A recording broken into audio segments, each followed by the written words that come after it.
नमस्कार विद्यार्थी मित्रांनो, आपण लास्ट लेक्चरमध्ये सिंपल सिरीज किंवा इंडिव्हिज्युअल सिरीजमध्ये मीन आणि मीडियन कसं कॅल्क्युलेट करायचं पाहिलं आहे. आपण आता या पुढचा भाग मीडियन कसा कॅल्क्युलेट करायचा सिंपल सिरीजमध्ये तो पाहू. आपण लास्ट लेक्चरमध्ये मीन पाहिलेला आहे, मीडियन पाहिलेला आहे आणि आज आपण मोड पाहत आहोत. तर बघा, द मोड किंवा middle value is that value in the series of distribution which is occur with great frequency. बघा की दिलेल्या पदमालिकेत जेव्हा एखादी घटक किंवा सिरीज त्या सिरीजमध्ये दिलेली संख्या ही परत परत रिपीट येते आणि सर्वात जास्त वेळा येते आणि त्याचं प्रतिनिधित्व करते, ती संख्या म्हणजे काय असते? मोड असते. म्हणून मोड डिनोटेड बाय झेड. कशाने दर्शवतात? झेडने दर्शवतात. मग इथं दोन पद्धती आहेत सिंपल सिरीजमध्ये काउंट करण्याच्या. एक आहे बाय ऑब्झर्वेशन आणि दुसरा फॉर्म्युला. आपण आज बाय ऑब्झर्वेशन पाहू कशा पद्धतीने काढतात.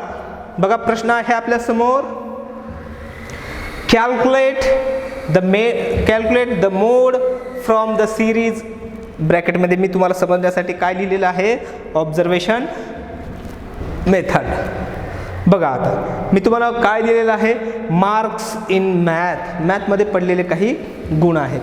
50, 90, 100, 50, 90, 80, 70, 45, 35, 50, 60, 40, 90, 50, 75, 50. हा प्रॉब्लेम परत व्हिडिओ पॉज करायचा आणि हा प्रॉब्लेम लिहून घ्यायचा. आपण याचं सोल्युशन पाहू. बघा,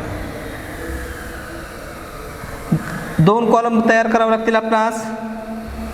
दोन कॉलम तयार करावे लागतील. चला, दोन कॉलम तयार करू आपण.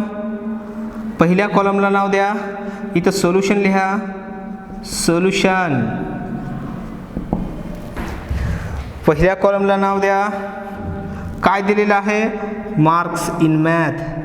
मार्क्स इन मॅथ आणि त्याला आपण एक्स असं समजतो. पहिल्या कॉलमला एक्स असं समजतो. परत आपल्याला काय लिहायचं आहे? टाइम किंवा ऑब्झर्वेशन लिहू आपण. इथं काय लिहू? ऑब्झर्वेशन लिहू आपण. ठीक आहे, मार्क्स आणि ऑब्झर्वेशन. बघा, आता संख्या रिपीट होते मान्य आहे, परंतु संख्या एकदाच लिहायची. इथं उत्तर सोल्युशन करताना संख्या एकदा लिहायची. मग बघा, 35 किती वेळा आलेला आहे? सर्वात लहान संख्या एकच वेळा आली का 35? म्हणून लिहा 1 टाइम. 35 नंतर दुसरी मोठी संख्या 40 किती वेळा आलेला पहा. 40 किती वेळा आलेला आहे? सिरीजमध्ये एकच वेळेला आहे, म्हणून 1 टाइम. देन 45 परत कुठं आलं का पहा सिरीजमध्ये? 45 1 टाइम. देन 50 किती वेळेला आलेला आहे? 1 2 3 4 आणि 5. 50 किती वेळेला आहे? 5 टाइम. देन 55 आहे का इथं? नाही. मग पुढची संख्या 60 किती वेळा आलं? बघा, 1 टाइम. देन 70 आणि 80 सुद्धा 1 टाइम आहेत. 70 1 time, 80 1 time. Then 90 how many? 1 2 3 किती वेळा आलेला आहे? 3 वेळा. बघा, याच्या अगोदर 75 सुद्धा आहे. 75 1 टाइम, 80 1 टाइम, 90 3 टाइम. किती वेळा आलेला आहे? 3 वेळा. आणि लास्ट संख्या आहे 100 ही सुद्धा 1 टाइम आलेली आहे. आता मोड कसं काढायचं की सर्वात जास्त वेळा रिपीट होणारी संख्या. मग इथं 2 संख्या आहेत पहा, 3 टाईम आलेली 19 आणि 5 वेळा आलेली 50. मग बाय आता लिहा सोल्युशन काय लिहायचं आता, by observation. z is equal to, z म्हणजे काय आहे mode, z is equal to कुठली संख्या आहे 50.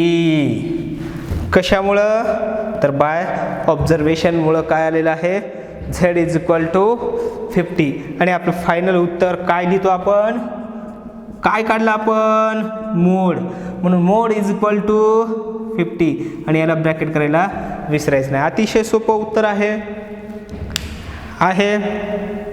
यस. आता याच पद्धतीनं अतिशय सोपं आहे, फक्त काय करायचं तो संख्या पदमालिकेत किती वेळा रिपीट झालेली आहे हे पाहायचं आणि उत्तर शोधण्याचा प्रयत्न करायचा. ठीक आहे.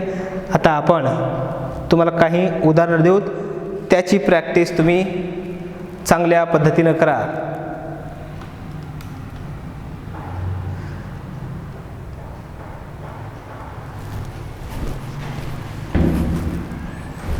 चला प्रॅक्टिससाठी आपण उदाहरण घेऊ. ओके, पहिलं आहे calculate the mode bye simple series.